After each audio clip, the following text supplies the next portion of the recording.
Greetings, I'm your host, Dr. Wolfula, and when I'm not indulging my very specific appetites on Thanksgiving, I'm here at the Wolfula, riff-viewing movies. It's Thanksgiving time, or a few days after Thanksgiving, and that means I gotta show thanks to you folks at home with a new video. Unfortunately, Thanksgiving horror movies are slim pickings. I'm forced to begrudgingly cover the sequel to ThanksKilling. I riff-viewed the original ThanksKilling last year, and if you haven't seen that riff-view, probably give that video a watch first by clicking the card. A sequel to ThanksKilling was pretty much guaranteed. Not because it was a good movie, it was fucking awful, but because the world is a terrible place where stuff like that can happen. Why can't you just die already? Now, you might assume the first ThanksKilling sequel would be called ThanksKilling 2, but it's not. It's called ThanksKilling 3. Now, there's a very confusing reason for that title I'll get into later in the vid, but first, let's have a chat with my zombie servant Goulash behind the scenes. Oh, hey, Goulash here. So Goulash, what are you thankful for this Thanksgiving? Is that supposed to be some kind of joke, sir? There's injustice all around us, people are dying all over the place, the world is worse than it's ever been, and I don't even have basic human rights. Okay, Jesus Christ, I'm sorry I asked. I was just trying to have some lighthearted banter before I start the review, but fuck me, I guess. I'm just keeping it real, sir. Yeah, sure you are. Well, let's just begin my review of ThanksKilling 3. If you unfortunately recall, the original ThanksKilling teased a sequel, quote-unquote, biatch in space. Do I smell sequel? Biatch! Well, the sequel makes good on its threat, opening in the most devastatingly bleak way imaginable, with a close-up of tits belonging to the same retired pornographic actress from the first film's opening, dressed in a crudely made astronaut costume while barely pretending to float in space. They aren't even nice tits, bitch, like the damn turkey originally said. Nice tits, bitch. This woman is in the weightless vacuum of space, but those things are still sagging. This is supposed to be a comedic film, but its first shot has already managed to make me depressed to the point of contemplating suicide, and this is only the first minute of a film that's inexplicably 99 minutes long. Fortunately, this prostitute is put out of her misery through the power of keyframe animation. Nice tits, bitch! In space! Unfortunately, the rest of us continue to live. Turkey is piloting a rocket shaped like what I assume is supposed to be a baster, but looks more like something you'd find on Bad Dragon, and he gets briefed by his commanding officer, a demonic pie named, Pilot. Captain Pilot. Pilot, sir. First name's Pie, last name's Let. Okay, if your comedy script is relying on labored food puns one page in, things have gone terribly fucking wrong and you should stop typing. And I guess the creators of the film realized it was shit because they tried to save face by saying all the inept writing was on purpose. It was just a gag for a pretend ThanksKilling 2 in space, the worst movie ever made with only one copy in existence that serves as a MacGuffin for the villain to pursue in this, what is called the third film. Only one copy remained, and Turkey would stop at nothing to get it. This isn't fucking confusing at all, and it totally doesn't call into question the quality of this film when it makes what it calls the worst film ever made seem more desirable than the bullshit you're currently watching. A bad touch doll witnessing a pink tentacool fly away. Don't be afraid. And even though the voiceover in the movie clearly explained that there was only one copy of the second film in existence, the third film still feels the need to go out of its way to make a dubstep music video showing all the other copies getting burned out in the desert. I wouldn't be surprised if 90% of the budget went into shooting this unnecessary extra bit of exposition, or if they just included it because they knew a guy who owned a dump truck. Either explanation is highly plausible. Here's where I seriously start to regret covering this movie. After a crash landing, we meet a depressed robot and a worm that looks like Jabba the Hutt's dick with googly eyes glued on. Not good, Muffy. These characters are named Muff and Rhonda Worm, and they're a frightening indication of this sequel's drastic change in direction. It's like this killer turkey movie is trying to be the Hitchhiker's Guide to the Galaxy all of a sudden. What the hell? Turkey's gonna be pretty damn pissed when he finds out about this. After that shit, we rejoin Turkey, who has evidently, inexplicably resigned himself to the life of a family man, lacking contentment with his boisterous wife and his son that manages to be an even shittier puppet than he is. You ready for some cake, Niblet? Oh, Mom, I don't want none. These developments are increasingly baffling to the point that Turkey has become an audience surrogate, forced to just passively watch a series of inane skits that don't push the plot forward in any way, but instead only consume precious seconds of our lives. Fucking gross. There, all done.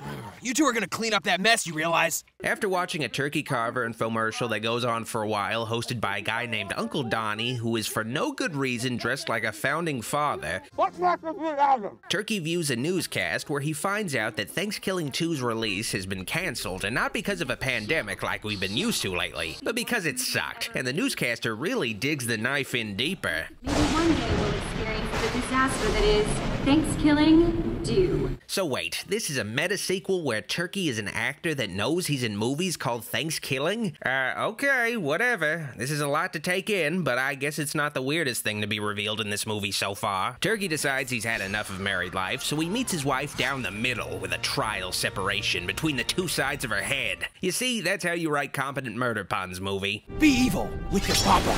Turkey proposes that his kindergarten arts and crafts project son become evil like him, and the nasty bird sets out in pursuit of ThanksKilling 2. Yeah, the movie spent 10 minutes explaining the thing it already said he was trying to do. The next scene we meet the other main character of the film, Yomi, who basically just looks like the crew stole a half-finished Muppet off the set of Sesame Street and thought it'd add production value to the movie. Who dares awaken me? Hey, who said that? This film genuinely feels like it was intended to be some weird, disposable parody of a kid's show that pot smokers could watch on Adult Swim at 4 a.m., but the creators of the film failed at even that, so they just fell back on arbitrarily making this a ThanksKilling sequel. Must be looking for your mind, are you?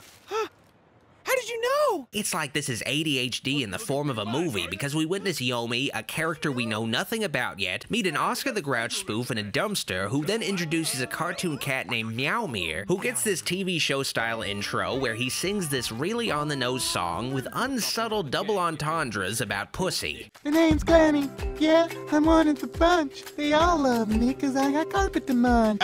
The important thing that gets lost in the shuffle of the mindless nonsense is that Yomi has found a lone copy of ThanksKilling 2. I don't know what all that other stuff added to this straightforward plot point, but okay. Moving on, Yomi meets Uncle Donnie, the powder wig-wearing infomercial pitch man, and Yomi is convinced that the uncle can give the Muppet their mind back after it left them. Is this true? Do you have a piece of my mind? Which is a really abstract motivation to hinge the already thin and convoluted plot of this Thanksgiving horror film on, but hey, when you write a film in Mad Libs, you're gonna have a few bugs. Meanwhile, Turkey and his son Nibbler are riding a seagull taxi, and Junior fails to track down a copy of ThanksKilling 2, so the father kicks him off the seagull in frustration, which results in Nibbler smashing into the street below, which is censored for some reason. But Turkey himself survives jumping off the seagull for some reason, and I guess his censored penis is shown. I said for some reason twice in that last sentence. I don't fucking know, man. This is a lot to take in, especially when Turkey makes Nibbler's soul escape his mangled body. Lie down, little soul.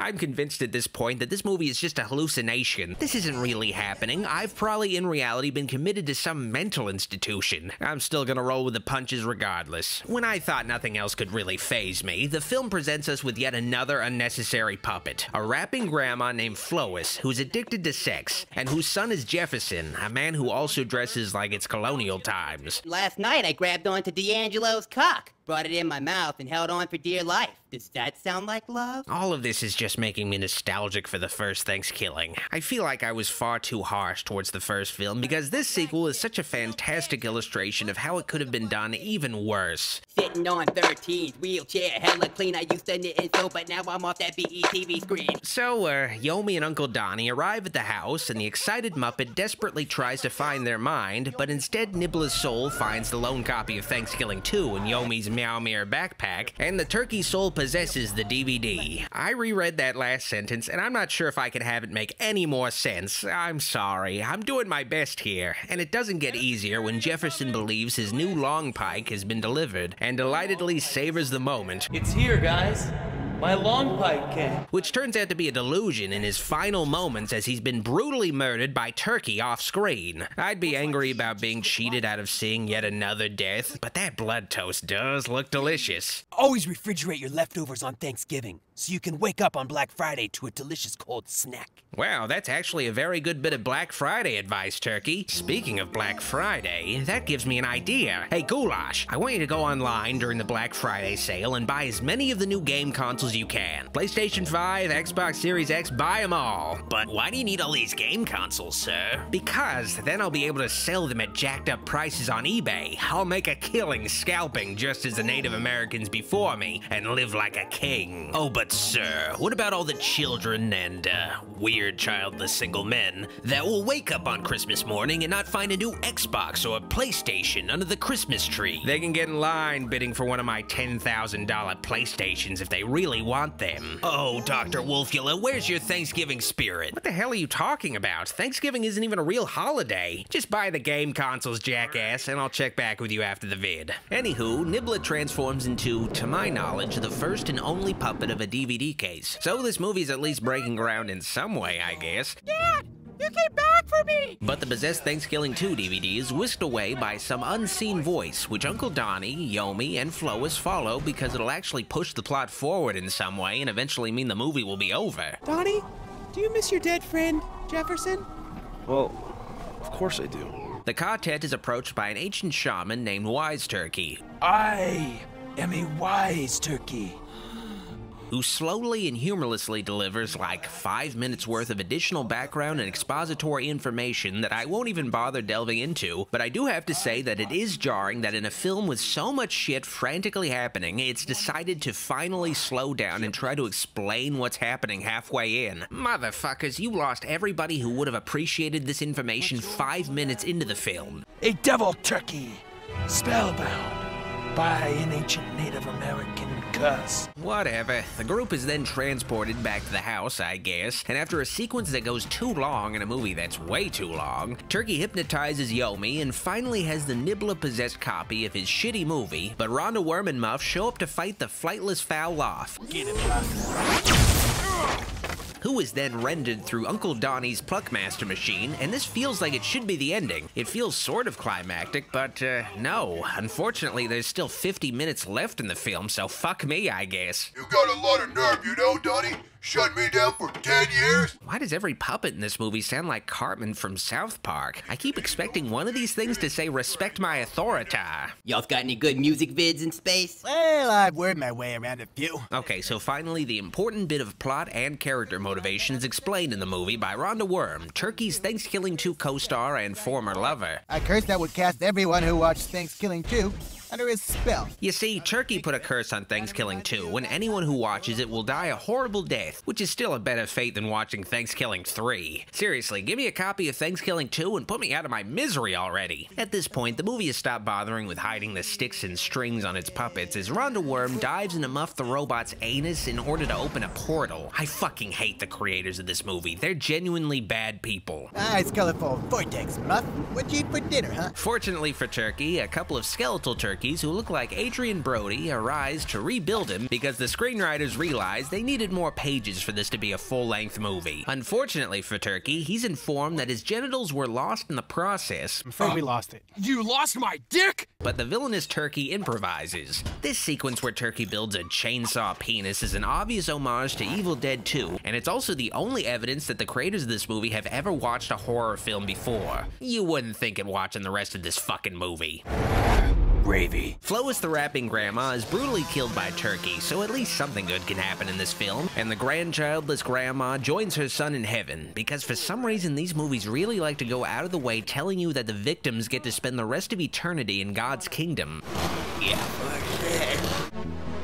Come on up. Yomi attempts to retrieve the Nibbler-possessed copy of ThanksKilling 2, but they are unsuccessful and are also brutally slaughtered by Turkey, which, again, is not something I'm sad about. The only character I wouldn't want to die in this movie is maybe that seagull taxi. Rhonda Worm reveals that Yomi is only temporarily dead, though. You see, the puppet-like creature is actually an entity that inspired all the puppets on Earth. This is what puppets are based on, man. So all Yomi needs to be revived is a hand up their ass, which would be an out-of-place plot point in any other movie but this film. Hey, guys. I hate the fact that everything in this movie has made stupid bullshit like this something I can easily suspend my disbelief over. Well, Yomi realizes where their mind is. It's in a tunnel adjoining the house's oven, which is also where Turkey fled with the final copy of ThanksKilling 2, so being the only ones who can fit in the tunnel, Yomi and Rhonda descend below into Turkey Hell, the graphic of which makes Doom on the Sega Genesis look cutting edge. Yomi and Rhonda track down Turkey, who is plugging the Nibla-possessed copy of ThanksKilling 2 to a machine designed to stream the worst movie ever made to all the electronic devices in the world, so it has to be the Amazon Prime Video server. We're getting close to the end of the movie, thankfully, but it of course still needs to stall for time by randomly having Yomi suck Rhonda's alien worm dick, which turns out to be a nightmare. Just a dream. This whole movie's a nightmare. Honestly, at this point, I'm pretty sure this movie was only made as a way for the director to indulge his puppet fetish. Don't believe me? Well, Yomi and Rhonda confront Turkey, and Rhonda reveals that he straight-baited Turkey when they had sex during the making of ThanksKilling 2. You were nothing more than just a good piece of moon poon. Oh yeah? Well, I'm a dude. Well, at least the space worm is living his truth. Yes. I'm gay. Whatever. Turkey unleashes his monstrous creation, Franken-Turkey. You know, I don't want to go by Franken-Turkey anymore. I want to be called Blarth. I mean Blarth. And Rhonda takes the monster on, but I can't fucking believe at this point that the movie is nothing but the lowest rent puppet show imaginable. Like, they were way too confident in their ability to make and operate puppets that they were willing to roll the dice on this for the finale. I mean, they had one puppet in the first movie and it was awful. Maybe figure out that first puppet before getting all ambitious.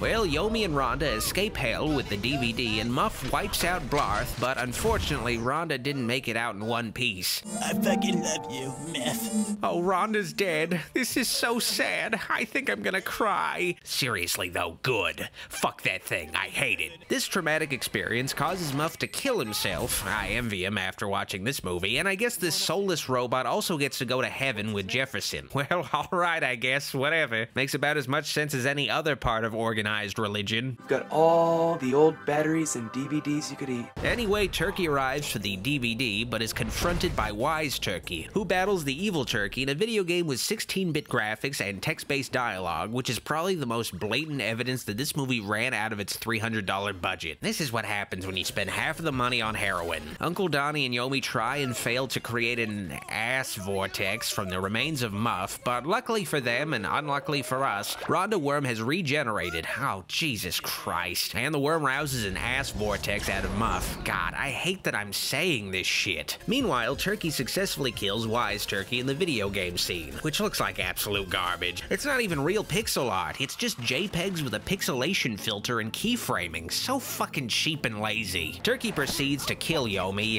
again, but the Muppet remembers the Chekhov's wishbone given to them by Wise Turkey and drives it into Turkey, who disintegrates for some reason, and after a struggle, Turkey's head flies into the ass vortex, which is probably his worst death in the movie. I don't know why this was the climactic defeat. Yomi and the Nibla DVD are also absorbed by the ass vortex, which isn't fucking sad, but the movie milks the moment as if it is sad. I've never seen a movie try so hard to emotionally manipulate me and fail before. Yomi is rejoined with their mind though, which I guess just means they can look at trees again or something. And so she found her mind, and with it, her home. The next day, Uncle Donnie has begun construction of his dream, a Thanksgiving Land theme park, which just looks like a fairground that some teens probably burned down, but alright, I'll roll with it if it means the movie's almost over. Maybe your little colonial amusement park could be a real hit in space. We reconvene once again with Jefferson in heaven. It's me, Jefferson.